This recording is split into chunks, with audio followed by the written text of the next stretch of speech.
Babe. हम्म। Babe सुनो, वो 600 रुपये देना, कुरियर वाला आया है, कुरियर लेना है। नहीं है मेरे पास। क्या?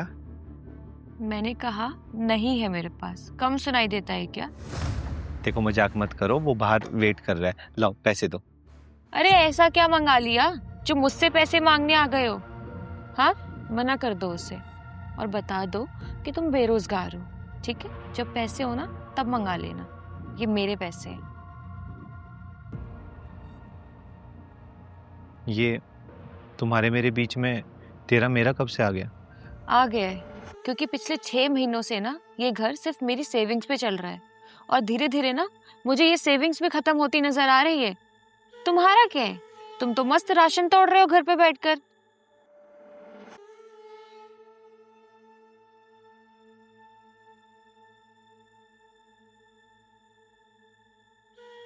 पैसे लेने आ जाओ। अच्छा सुनो, कल तुम चल रहे हो ना मेरे भाई की शादी में? नहीं, मैं नहीं जा रहा हूँ, तुम चली जाना। क्यों? क्यों नहीं चल रहे हो तुम? क्या करूंगा मैं जाकर?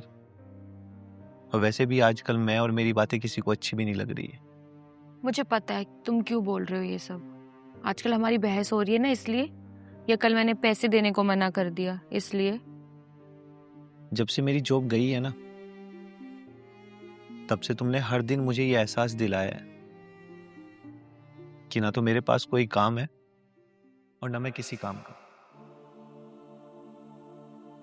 एक बात तो समझ में आ गई कि इंसान तब परेशान नहीं होता है जब उसकी जॉब जाती है या बिजनेस में लॉस हो जाता है। इंसान सच में तब परेशान होता है जब उसके घर वाले, ये दुनिया उसे एहसास दिलाए कि वो किसी काम का नहीं। और ये दुनिया, उसके घर वाले ये एहसास दिलाए कि बिना पैसे के कुछ नहीं है, ना इज्जत, ना कदर। और समाज का फिर भी समझ में आता है यार, जब परिवार ही, उसकी बीवी उसे ये एहसास दिलाए कि वो किसी लायक नहीं है, तो वो कहां जाए? किसे सुनाए वो अपने हालात? सुबह भी जो वो कुरियर आया था, मैंने अपने लिए कुछ नहीं मंगाया था, मैंने तुम्हारे लिए एक छोटा सा सरप्राइज था। और थे मेरे पास पैसे, पर रात मैंने देखा कि तुम्हारा रिचार्ज खत्म हो रहा है, तो मैंने सोचा रिचार्ज कर देता हूं, तुम परेशान होगी। और तुमने क्या किया? साथ देने की वजह पैसे होते हुए भी मुझ पर ताने मारे। ताने। मेरा वो मतलब नहीं था, सॉरी।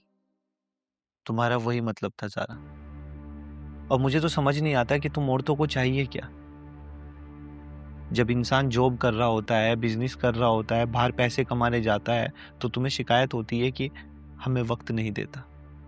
और जब उसकी जॉब चली जाए, बिजनेस में लॉस हो जाए, वो घर पर रहने लगे, तो तुम्हें वो बोझ लगने लगता है। पिछले 3 महीने से जब भी तुम मुझे कुछ बोलती हो ना, तो मुझे इरिटेशन होती है, गुस्सा आता है, खुद पर भी और कभी कभी तुम पर भी। पर मैं बुरा आदमी नहीं हूं कि अपनी फ्रस्ट्रेशन तुम पर निकालूं। पर बेस्ट यही है कि तुम मुझसे दूर रहो।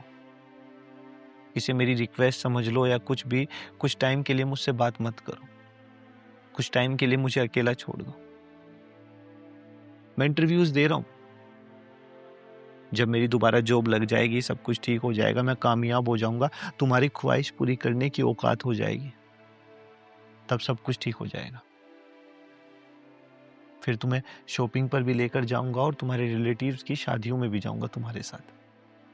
पर तब तक प्लीज मुझे अकेला छोड़ दो, प्लीज।